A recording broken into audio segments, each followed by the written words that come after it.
കേൾക്കാനും സംസാരിക്കാനും എളുപ്പമുള്ളതും എന്നാൽ അനുഭവിക്കുന്നവർക്ക് ഭീകരമായ നിരാശയും സങ്കടവും നൽകുന്ന വാക്കാണ് ഒറ്റപ്പെടൽ. ചുറ്റും എത്ര പേരുണ്ട് എന്നതിലല്ല, മനസ്സിലാക്കി കൂടെ നിൽക്കുന്ന എത്ര പേരുണ്ട് എന്നതാണ് ചോദ്യം. നിങ്ങളുടെ നിശബ്ദത പോലും മനസ്സിലാക്കാൻ കഴിയുന്നവർ ചുറ്റുമുണ്ടെങ്കിൽ അതൊരു ഭാഗ്യമാണ്. പലപ്പോഴും ജീവിതം ഒറ്റയ്ക്കുള്ള പോരാട്ടമായി മാറുന്നു.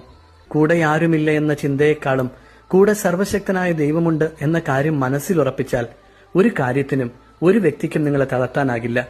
നീ ഒറ്റയ്ക്കല്ല, നിന്നെ മനസ്സിലാക്കുന്ന ദൈവം കൂടെയുണ്ട്. സ്നേഹിതരെല്ലാം അകന്നിട്ടും അകലാത്ത സ്നേഹിതൻ നീ മാത്രം.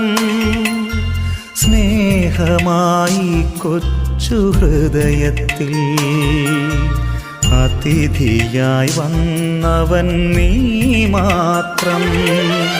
ഈശോയേ, എന്നീശോയേ, ആ സ്നേഹിതൻ നീ മാത്രം. ഈശോയേ, എന്നീശോയേ, ആ സ്നേഹിതൻ